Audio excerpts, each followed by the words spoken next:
What's good, YouTube? This is D Chill back at it. Hey man, there's a couple. Before I get into the story, there's a couple of things that I have been listening to. You know how different folks start off their shows, and whether it be intros or they got their way of starting it. Like for instance, Joe T. He got that turn around and hit you. Okay, so boom. Okay, so I like that joint. And then 16 Life, he has one of the coldest intros of all time, far as YouTube go and far as music. I mean, this cat's intro is so filthy about the prison, and filthy for those that are not hip. That's just a Seattle slang for good, really good actually. Man, his joints are hitting so hard, and I'm like, why is that? Why isn't that song on mainstream and him making money off it? Because I don't recall him cursing that much on it. I don't think he did at all, and it's so filthy. It's just like back to back. You know, like how Pac, that's why Pac's the greatest of all time in my eyes, because he had bars on top of bars on top of bars. That's how this cat is on 16 to Life. His bars on top of bars on top of bars.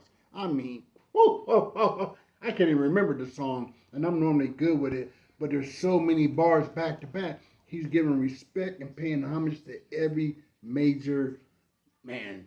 It's good. I got really involved in that. And then cartoon, he got the one where he some big old hand. Yeah, I'm like, I gotta come up with me a little slogan or something, man, because I'm liking how each person does their thing, man. But anyway, let me get into the story. I might drop two because it's been a while since I've been on here, and I need to get more consistent if I want to make this work. Don't need to worry about doing all the extra stuff to try to make this thing fast tracked and all that. Just stay consistent, put your stuff out there, and quit worrying about the extra. For one, this is supposed to be therapy for me. I'm supposed to be enjoying this, and I didn't got too caught up in other stuff. So I'm gonna continue enjoying this, watching other YouTubers. So let me get on into it. You know me, I like to give out my shout outs. And the reason why I like to give these shout outs because hey, these people paid their way, or they still doing it, and they got me involved in why I want to do it. So Stephen A. Smith, Kev Mack, Bosco 100, Street TV, 16 to Life, Cartoon One, Joe T, C. Bill, Jay Williams, um, Renegade Media, and Damian Porter. Let me say something about this brother here. Man, let me show y'all something. This is a book that I got because I really told myself I'm going to work on my vocabulary skills. They got to get better. They have to increase. I need to be able to use more than some words that kind of sound good to say what I need to say because I don't have a strong enough vocab. I really got to get out of that and really tap into, you know, speaking eloquent, if that's the way how you say it. I need to become better at that because the Bible says, speak those things that are not as though they were. I'm not coming on here to preach to y'all. I'm just quoting the scripture for reality for me. So if I want to be seen as a businessman and do things like a businessman, I need to bring my game up to businessman standards. And that means getting your conversation a little more equipped. So with that being said, I I used to tell people, man, and I still do, when we're talking, we want to deal with someone, or when we hear other people talking and they're sounding very professional and all that, that's great. We don't have a problem with that. What we have a problem is when someone that looks like us, and then decide they want to talk like somebody else. Or, that doesn't work for me. You don't need to sound like them to talk like them, or to talk American, I'll say. All you need to do is have the right tools and the right words. So, with that being said, this man is a gangster or ex gangster. I'm not sure if he's still banging. True gangster from Hoover, a group that I really feuded with for a while up here. There you go. Don't get it twisted. We hear a lot about other folks, them Hoovers. There you go. But the thing is, man, this cat is so educated and so smart. I be sitting there like, dang, he got it together, and he's a gangster. So it can be done. You could be, well, actually, let me also say, Melly Mel. You know, he's very educated. But I'm talking about someone that's around my era or a little bit younger. He speaks so professionally because he put it together from his studies or what have you. But anyway, I don't want to spend too much time on this, but I just thought about that like, man, I really got to get my stuff together because I've been slacking. So I've been in my book a lot more, and I wanted to pay homage to that man, Damian Porter. Check out his channel. Great. So everyone I mentioned, I'm a good judge of character, and I mean that um, not just personally. I can discern some things. I'm just talking about as far as this YouTube stuff and like music and what somebody's talking about. We're not gonna always agree on the same thing, but when I get put my stamp on, hey, you want to go to and 89 on up, homie, I'm out of pocket for that. Ain't no way I should forgot him and the OG Frog. I just started watching Frog, but I've been watching 89 up on homie for a minute, and the homie from Legends Crypt. But sometimes I forget him because he hasn't been out there recently as much as when I first started watching him, when he was telling a lot of different story about his homie mental illness and the other cat, mental illness. That stuck with me because we're like 3 days apart on birthdays. So of course somebody like that I'm gonna remember. But so man, yeah, that dude. Anyway, Damian Porter, he's really really sharp and knows his stuff. So I'd like to pay homage to those that are doing what they're doing. So let me get into this story, man. I'm gonna tell you a story about a time when I grew up here in Seattle, and there was a crew that was legendary scrappers. They've always been known for putting it down. They've always been known. It's called DWC or FFC, SCC. That's the crew names. So y'all familiar with tagging and all that? Which I never thought they had taggers in Cal. I thought they was always banging. But yeah, we all, I guess, got hip to that East Coast flavor because it was up in Seattle very prevalent because we were up there tagging and we thought we were the guys. But yeah, so they had a crew and they were well known here in Seattle. So I'm telling you this story to also tell you some of the people I did not know or I knew about their name but never seen their face. So this is how this story takes place. We're in the juvenile, and I don't know what had happened. I was a talker, and I'll back it up, but I just had a bad mouth. And I don't know if we just crossed paths at the wrong time, but words were exchanged. I forget what was said. And so my cousin instigating his tail off, my cousin Domingo, he comes in the middle and he's like, oh, this will be a good one. Oh, look at y'all about the same height, but Nuno was a little bit shorter than me. Y'all, this will be a good one. Y'all about the same height, and he's trying to pump it up, and we're both mad dogging each other, just mugging and talking, this, that, and the third, and I'm still pumped, ready to scrap, like whatever, whatever. So check this out. So I go in my room. I remember like it was yesterday, man. I was in the room number 4, not 2. It was either room number 4 or number 6. My bad, number 2 or number 4. The further down. Yeah. So, and I'm hearing people talking outside of the rooms because we had just racked back, and I forget there was other people out there talking or it was just people up and down the hall that was talking, and I just never forget. I remember a cat saying, "Blank, blank, such and such something," and then I heard him say Nunu, and then I heard him talk, and then when it all registered that they were talking about the Nunu that I heard about. Hey, you know how when you get spooked and your stomach just drops like you're just beyond fear that you can't even comprehend? Man, I got so goddamn scared. It was ridiculous because I immediately, and I'm behind a closed door. The dude can't get to me, But I immediately just fear came over me like, that's Nuno. And I'm sitting up here running my mouth. That man could have slapped me easily. Let me explain what I'm getting at. I told y'all there was a well-known crew, them D-Dubs or something else. Brute fighters. And this dude had knocked out someone I know, slept behind him, I guess digging his chick behind his back. And we supposed to be from the same crew, and you trying to pull me like this? They said he did his arm like this, and a trench coat went up. That's all my mind kept thinking about. And I was sitting in that room, literally standing at my door, my eyes big, like in my mind, I'm thinking, I could have got knocked out. I was sitting there really spooked with the door closed, locked. He can't get in there unless the police unlock the door.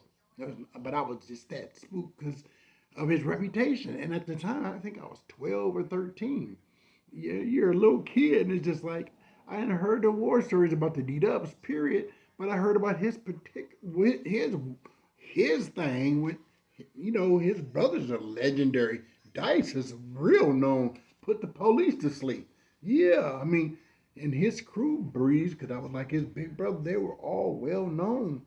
And I'm just like, man, I could have really got did wrong. All that man had to do was swing. So all this is going through my mind. So I end up coming out. I mean, of course, we go back outside. Nothing transpired at that moment. So later on, I'm with my boy Cleo, just like my brother. So I'm with him, and he takes me out to the D-Dub's house. Now, this is before the MOAs had their house. So I'm going out here firsthand to see how it's done when the OGs got all the chicks, or let me say the big bros. Because, yeah, the D-Dubs are different. They start, let me also say this. You know, the people hear that word, bro this, bro that. Let me educate you guys on something. Seattle has started a lot. Matter of fact, I'm going to tell you two things that y'all wouldn't even think that started up here. Phrases that are being used right now, you wouldn't think they started up here. And I can bet you I can confirm one of them for sure, and two of them possibly that you guys just think about and didn't know it came from the Great Northwest. Number one, the word bro. Think about it. Back in the 80s, 90s, you never really heard bro this, bro that. No, it wasn't really that talking. Bruh, that's from down south. But you never heard bro that much. That came from the D-Dubs. Big bro. I never forget, I remember, because it was around 98, 97, 98 when I was still out hustling in the streets and banging. And I'll never forget hearing it was either Frame and Deep Dish, and they was talking about something, and I just never forget them referring to each other as bro and oh big bro. And I'm sitting to myself, this is my idiotic thinking. I'm like, why are they saying that? Why don't they just say the big homie? But then, right then, I thought like, I had it literally that quick. I'm like, but that's just how we get down up here. We're not gonna keep doing what you showed us because LA came up here and we learned a lot from them. So we used to call each other G's and OGs and all that. But them D-Dubs showed the real true Seattle spirit and flipped it. No, we're not going to use their phrase. We're coming up with something different. So you can go back in time and you think about it. Anybody that's my age or older, whatever, think about all them 80s and 90s. If you ever heard anybody use the phrase bro, big bro, little bro, no, they started it right up here. And one of the D-Dubs had to tell me about that, and then it clicked. I'm like, that's true. I do remember that phrase, and I never thought it before. Here's another one. This is something recent. Um, enjoy your day. Just those three words. Enjoy your day. That word that phrase has went around. I don't know how much and how big it went around, but it went around. And I was tripping how I used to see it on people's birthdays. They would say, "Happy birthday, enjoy your day." happy birthday. So what it really got my attention was, I don't know, maybe this was probably 10 years ago or less. I'm not exactly sure. But yeah, because it's a 2000, yeah, somewhere around there. And I seen Marshawn Lynch's mom put that on her. You know how people be doing their little posts for happy birthdays, and she, Mama Lynch had that following up here for a long time. Probably still do because Marshawn's that guy up here. And excuse me, I'll never forget seeing on her uh, page she was congratulating someone for their birthday, and she had said it, "Enjoy your day," and it blew me away. At that point, when she said it, I knew, okay, this phrase is about to go all over the place. So now, every now and then, I ask different people up here that I know or out of state, man, have you ever heard that phrase, enjoy your day? You ever heard that phrase, enjoy your day? And people are like, yeah, I even use it, and it blows me away. Do you know the person that started that phrase? Me. I can tell you exactly when I did it and I explained it to you why I did it. My birthday is the 4th of July. So I'm known for throwing parties, bashes. I done did some things up here, and I'm gonna tell them my stories because I done had some cold, big parties in Ocean Shores. I'm the reason why a lot of people go to Ocean Shores right now from my town, and they'll tell you that because they came to at least 2 or 3 of my parties in Ocean Shores, literally. When I turned, I think 22, when I threw a big bash, I had 2 houses, one on the ocean and one not too far from the ocean. The one on the ocean had 6 rooms, a jacuzzi inside of it, ping pong table, foosball table, and a pool table, and a fireplace. Oh, it was off the hook. I got to tell that's. I got to tell you because there's a couple of different scenarios, and that this time I didn't go up there with the D Dubs. I went up there with the J2Cs. So, and that was on 2 different. Anyway, so my point is the reason why I made up that because I used to do so much on my birthday. Always, either it's a fireworks or it's a barbecue. I was always doing something on my birthday, and then it just hit me one day like, come on, Dorian, you're doing too much for your birthday. You need to just sit down and relax and enjoy your day. Boom. So my brother's birthday pops around.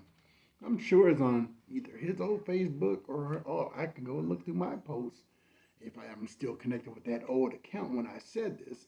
But I'll never forget when his birthday come around because my birthday, we're always the same. We're always the same age for about less than 30 days, or is it a little over 30 days? I'm getting my math wrong. A little over 30 days. Anyway, the point is, we're the same age. So when his birthday comes around, before his birthday, I always talk smack because we're the same age, partner. You're not the big brother today. We are the same age, partner. So I used to get pumped about that. But so when his birthday came around, I was like, let me tell my brother, enjoy your day, because I just came up with the phrase and I just want to push it out there. Like, hey, start telling other people, enjoy your day. This is your day. Don't worry about everybody else. Don't be trying to get everybody else happy. That was my mindset.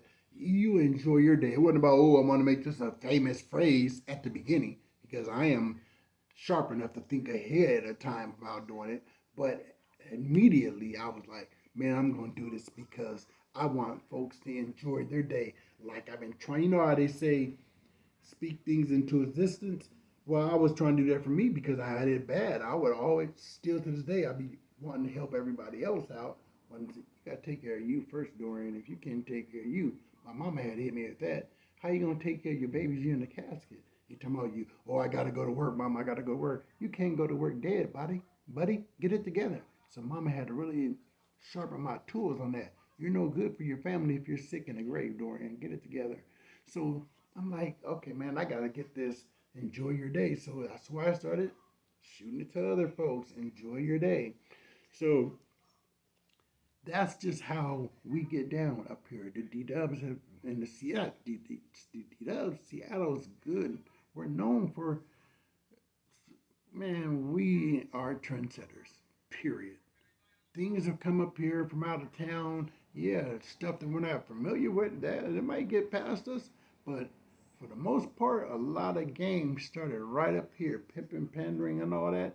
My pops was a well-known pimp up here. You can't tell me that came from out of state. No, because Pimpin' Home was all the way up to Canada, and there was a lot of cats from here going up there. Quite as kept my bro almost was born up there. Or wait, I think they were already born and then they went up there. I'm tripping. But yeah, anyway, so I thought about that like, man, we got big time trendsetters and been doing this for quite a while here in Seattle. And another one, you guys hear people say, bet that, bet that. I'm sure, now that one may have not get around that much, but I know it has. Bet that, bet that. And when it came back full circle, because literally I reconnected with my guy next door, our church, I had started going there and I seen him at someone's funeral. And I was just chopping up with him. We started talking. I was like, bro, you remember when you used to say bet that when I first met you? Because he's from Ohio originally. I said, you know, when you first said that, I remember you saying that. And I used to think that was a slick little phrase. But I couldn't give you your props. You from D Dub and from MOA. It was just one of those pride things. I couldn't say it to him back then. And plus, I was younger, being childish. And so he's like, yeah, yeah. And I was like, bro, that word people are using that joint. I've been tripping out how that. He said, tripped me out when I heard it come back to me. And I'm like, yeah, this is what we've done since the beginning of time. We've always been trendsetters up here. This ain't new. We're not new to this. Ray Charles, where did that cat first start at? Up here. Quincy Jones. Up here. Bruce Lee. Up here. I used to stay right. Matter of fact, let me be clear. My neighborhood, 15th and Spruce. Oh, that's not just, oh, that's a good tagline for a name of a crew or anything. No, I mean, not a crew of business. That's my neighborhood. 15th and Spruce. Wait a minute, I'm talking. Let me show y'all something.